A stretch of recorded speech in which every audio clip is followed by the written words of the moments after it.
Di balik lembaran-lembaran teks kuno dan apokrif, tersembunyi nama seorang malaikat misterius, Remiel. Dalam sunyi kitab-kitab yang jarang dibaca, sosok Remiel muncul bak bisikan dari dunia spiritual yang penuh rahasia. Siapakah dia sebenarnya? Bayangkan sejenak malaikat agung yang tak disebut dalam Alkitab biasa, namun namanya bergema di tradisi kuno dengan aura mistis. Apakah Remiel adalah pembawa harapan ilahi atau justru salah satu malaikat yang jatuh dari kemuliaan? Pertanyaan-pertanyaan ini mengundang kita memasuki sebuah perjalanan menelusuri jejak Remiel dalam legenda dan kepercayaan lama. Dengan gaya naratif yang lirih, mari kita rangkai kisah Remiel. Pembukaan ini mengajak Anda merasakan nuansa keheningan di puncak Gunung Hermon, tempat para malaikat watcher pernah menjejakkan kaki, hingga ke ruang tak kasat mata, di mana arwah mendapat bimbingan. Remiel adalah nama yang mengundang penasaran, tidak setenar Mikael atau Gabriel, namun menyimpan daya tarik tersendiri. Dalam bisikan angin malam dan kilau bintang, kita seakan mendengar panggilan untuk mengenal sosoknya lebih dekat. Persiapkan diri Anda untuk sebuah eksplorasi spiritual. Segmen demi segmen, kita akan mengungkap siapa Remiel sebenarnya, bagaimana ia muncul dalam kitab Henokh dan tulisan apokrifa lainnya, perbandingannya dengan malaikat-malaikat agung lain, hingga kontroversi apakah ia tergolong malaikat terang atau malah malaikat jatuh. Tetaplah bersama kami dalam atmosfer penuh misteri ini. Remiel adalah figur malaikat yang namanya muncul dalam tradisi Judeo-Kristen non-kanonik. Berbeda dari malaikat seperti Mikhael atau Gabriel yang disebut jelas dalam Alkitab, Remiel dikenal melalui kitab-kitab apokrifa dan tulisan para rabi kuno. Dalam beberapa sumber, Remiel digolongkan sebagai salah satu malaikat agung, arkanggel, yaitu malaikat berpangkat tinggi yang menjalankan tugas khusus di hadapan Tuhan. Misalnya kitab Henokh menyebutkan 7 malaikat agung yang berdiri di hadapan Tuhan, dan Remiel termasuk di antara nama-nama tersebut. Hal ini menempatkan Remiel sejajar dengan malaikat agung lain seperti Mikael, Rafael, Uriel, dan Gabriel. Meskipun ia tidak dikenal luas oleh umat awam. Secara etimologis, nama Remiel syarat makna spiritual. Remiel juga dieja Ramiel atau Yeremiel dalam beberapa teks, diyakini berasal dari bahasa Ibrani. Sumber-sumber menyebut arti namanya sebagai Tuhan berbelas kasih atau rahmat Allah, mencerminkan sifat belas kasih ilahi. Dalam tradisi Ibrani, Remiel kerap diidentikan dengan Yeremiel atau Yerameel, nama yang memiliki akar kata racam, rahmat. Hal ini membuat Remiel dikenal pula sebagai malaikat pembawa rahmat atau pengharapan. Sementara itu, perlu dibedakan dari ejaan Ramiel dengan huruf A, yang berarti petir Tuhan.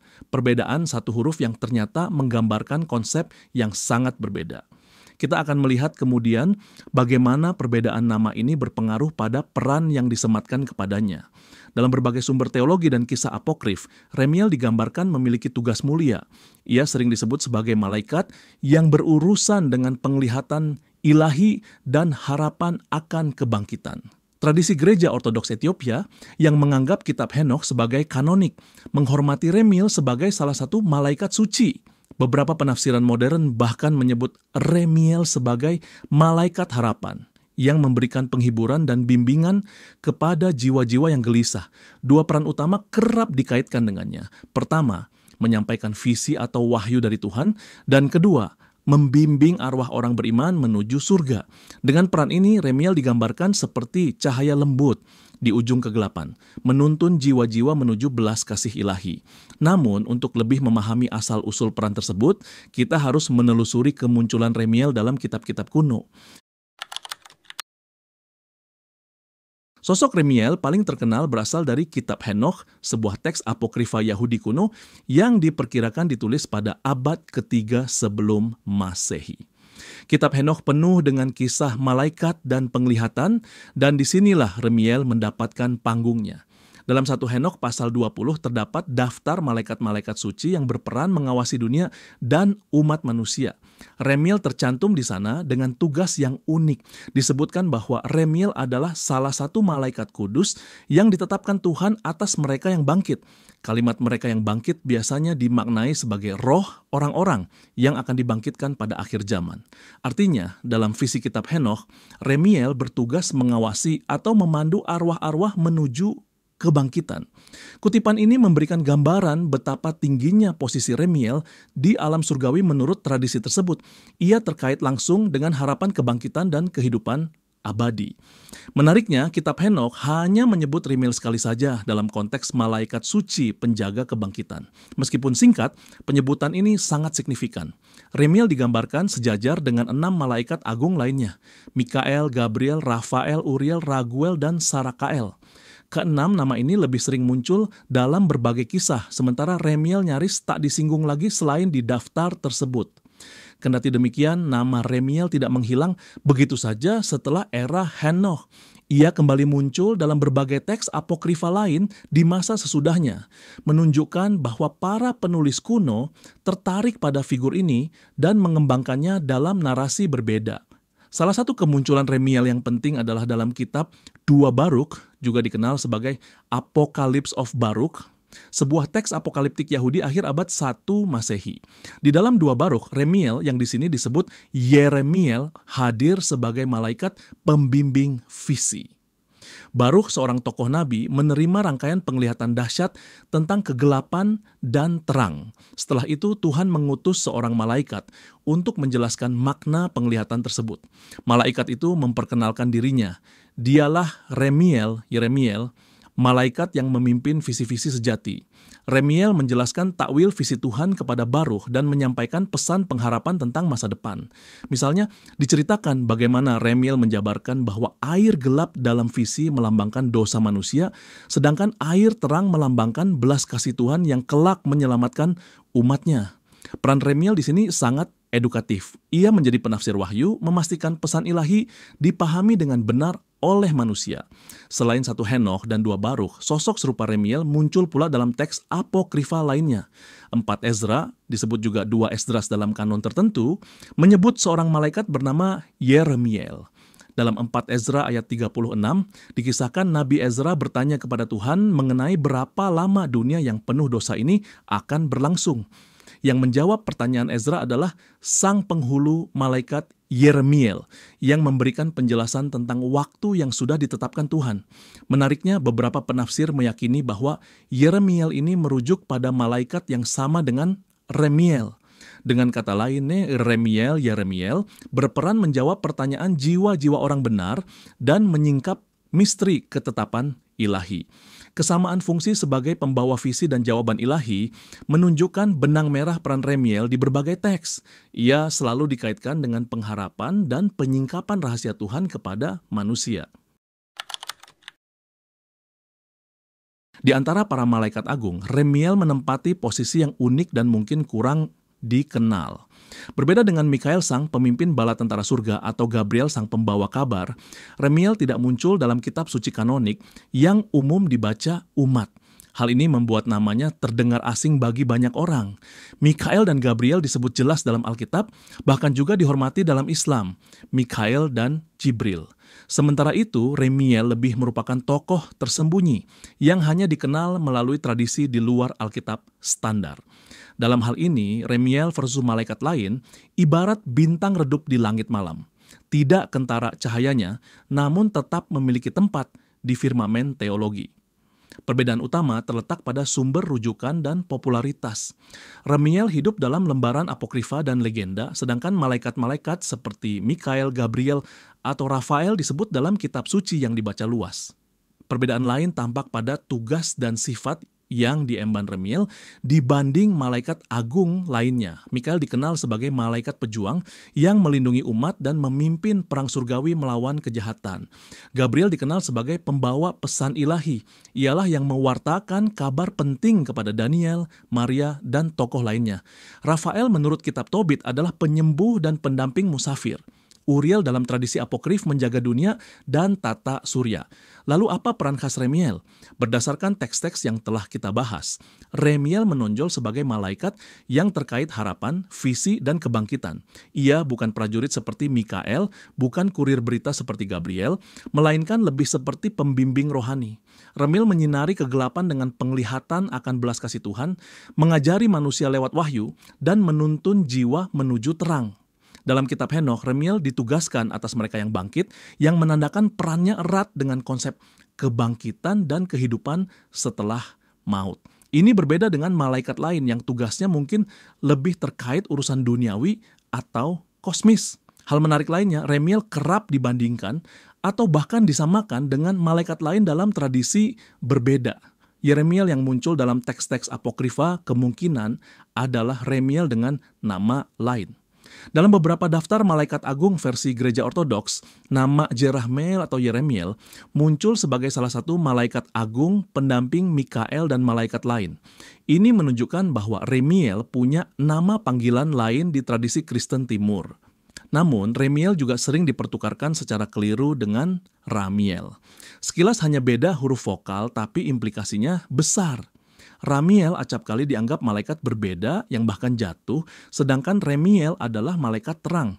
Malaikat agung lain umumnya memiliki identitas konsisten, Gabriel ya Gabriel saja, Uriel ya Uriel saja, tetapi Remiel memiliki tantangan identitas karena variasi nama ini. Bedanya, Remiel tetap dipandang positif dalam perannya, sementara Ramiel memiliki konotasi berbeda. Perbedaan-perbedaan inilah yang membuat Remiel istimewa.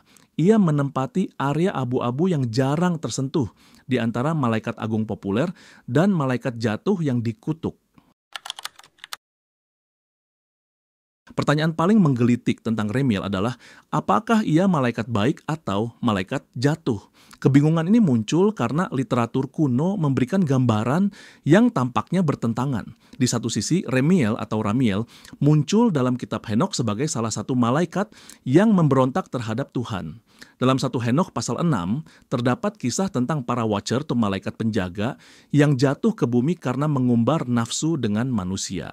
Nama Ramiel disebut sebagai salah satu dari 20 pemimpin kelompok malaikat yang berdosa tersebut. Ramiel digambarkan ikut bersumpah bersama Semjaza dan kawan-kawannya untuk melakukan pelanggaran terlarang, yakni mengambil istri dari anak-anak manusia dan melahirkan keturunan raksasa para Nefilim. Akibat pemberontakan itu, Ramiel dan para malaikat penjaga lainnya dihukum dan dicap sebagai malaikat jatuh, terusir dari surga, dan menanggung dosa berat. Jika merujuk pada kisah ini saja, sosok Ramiel jelas berada di pihak kegelapan yang menentang Tuhan. Akan tetapi, di sisi lain, kitab Henokh yang sama, hanya beberapa pasal kemudian, justru menyebut Remiel sebagai malaikat suci yang diangkat Tuhan untuk tugas mulia. Remiel di pasal 20 hadir tanpa cela, dihitung sebagai salah satu malaikat agung yang setia kepada Tuhan. Begitu pula dalam 2 Barukh dan teks apokrifa lainnya, Yeremiel tampil sebagai utusan setia, pembawa penglihatan dan harapan, bukan sebagai pemberontak. Bagaimana mungkin satu nama malaikat muncul dalam 2 kubu berbeda? Ada beberapa penjelasan yang dapat dipertimbangkan. Salah satunya, kemungkinan terjadi kekeliruan atau perbedaan tradisi dalam penyalinan nama. Para ahli berpendapat bahwa Ramiel sang malaikat jatuh bisa jadi tokoh berbeda dari Remiel sang malaikat agung meskipun namanya mirip. Kitab Henokh sendiri memuat banyak nama malaikat yang lafalnya hampir serupa, sehingga tidak mustahil terjadi tumpang tindih identitas dalam tradisi lisan sebelum ditulis. Misalnya, nama Ramiel dalam bahasa Semitik berarti petir Tuhan, selaras dengan gambaran malaikat yang membawa hukuman. Petir kerap melambangkan penghakiman. Sedangkan Remiel atau Jerahmeel berarti Tuhan berbelas kasih, selaras dengan perannya sebagai pembawa rahmat dan visi pengharapan. Perbedaan arti nama ini mendukung pandangan bahwa keduanya dimaksudkan sebagai entitas berbeda. Selain itu, beberapa tradisi Kristen berusaha merekonsiliasi sosok ini. Ada yang menganggap Remiel awalnya malaikat yang jatuh, namun kemudian namanya dipulihkan sebagai malaikat baik dalam kisah terpisah. Namun pandangan ini tidak didukung secara eksplisit oleh teks manapun. Lebih masuk akal bahwa kita sedang berhadapan dengan 2 kisah yang memakai nama serupa secara terpisah. Gereja-gereja Arus Utama umumnya tidak memasukkan Remiel dalam daftar malaikat jatuh resmi. Figur Ramiel sebagai malaikat jatuh cenderung dianggap bagian dari mitos yang tidak diakui dalam doktrin resmi, sedangkan Remiel sebagai malaikat agung diterima dalam beberapa tradisi timur. Bahkan Wikipedia Bahasa Indonesia mencatat bahwa meskipun kitab Henokh menyebut Ramiel di antara para pemimpin Grigori yang jatuh, pemimpin utamanya adalah Semjaza dan nama Ramiel bisa jadi hanya varian dari penyebutan tersebut. Jadi jawaban atas pertanyaan kita, Remiel pada hakikatnya dipandang sebagai malaikat baik dalam konteks teologi mainstream, khususnya bila kita mengacu pada Remiel si malaikat agung pembawa harapan. Sementara itu, Ramiel versi malaikat jatuh lebih tepat diperlakukan sebagai kisah tersendiri tentang kelompok malaikat penjaga yang durhaka. Kesimpulannya, Remiel bukanlah sosok yang patut ditakuti sebagai malaikat gelap. Sebaliknya, ia lebih sering dipandang sebagai malaikat terang, simbol rahmat Tuhan. Kebingungan soal status jatuh atau tidaknya berasal dari kerumitan naskah kuno, tetapi bila disaring, citra Remiel yang bertahan adalah citra malaikat yang setia. Dalam bayang-bayang legenda, Remiel berdiri di persimpangan dua narasi, satu tentang kejatuhan, satu tentang kemuliaan. Dan di persimpangan itu, pilihannya jatuh pada jalan terang menurut pemahaman banyak ahli dan tradisi. Di penghujung perjalanan ini, kita merenungkan kembali sosok Remiel dan maknanya bagi kita. Remiel mengajarkan bahwa di balik cerita-cerita kuno yang nyaris terlupakan, tersembunyi pesan abadi tentang harapan dan belas kasih. Sebagai malaikat yang dikaitkan dengan visi ilahi, Remiel mengingatkan kita bahwa dalam kegelapan sekalipun, selalu ada cahaya petunjuk dari yang ilahi. Kisahnya adalah ajakan untuk melihat melampaui apa yang tertulis di permukaan. Terkadang pemahaman spiritual terdalam justru hadir dalam teks-teks yang terpinggirkan. Seperti Remiel yang perannya menyapa dari luar kanon kitab suci, demikian pula hikmah Tuhan bisa datang dari arah yang tak terduga. Secara reflektif, figur Remiel menyiratkan perpaduan antara keadilan dan belas kasih Tuhan. Di satu sisi, nama ini terkait petir penghukum, Ramiel. Di sisi lain, ia membawa rahmat pengampunan, Remiel. Mungkin ini melambangkan dua sifat ilahi yang berjalan beriringan, keadilan dan rahmat. Dalam hidup kita kerap menghadapi dualitas antara kesalahan dan harapan perbaikan. Remiel mengingatkan bahwa selalu ada jalan menuju pengampunan dan kebangkitan baru sepanjang kita mau mendengarkan suara bimbingan dari atas. Apakah Remiel nyata secara harfiah atau tidak, pesan yang diwakilinya tetap relevan tentang visi akan masa depan cerah dan pengharapan bagi jiwa yang lelah. Akhir kata, misteri Remiel mengajak kita untuk tidak cepat merasa cukup dengan pengetahuan yang sudah umum. Di balik tokoh-tokoh yang populer, ada tokoh seperti Remiel yang menantang kita menggali lebih dalam. Semoga narasi edukatif ini menambah wawasan Anda tentang kekayaan tradisi spiritual yang ada di luar arus utama. Remiel, malaikat yang namanya berarti rahmat Tuhan, telah menorehkan jejaknya di lembar sejarah tersembunyi. Kisahnya ibarat seberkas sinar ungu senja, samar namun indah, mengajak kita merenungi kebesaran Tuhan dari sudut yang berbeda. Apakah Anda merasakannya? Sebuah penutup yang mengundang hati kita untuk terus mencari, memahami, dan menghargai misteri-misteri ilahi yang tak lekang oleh waktu.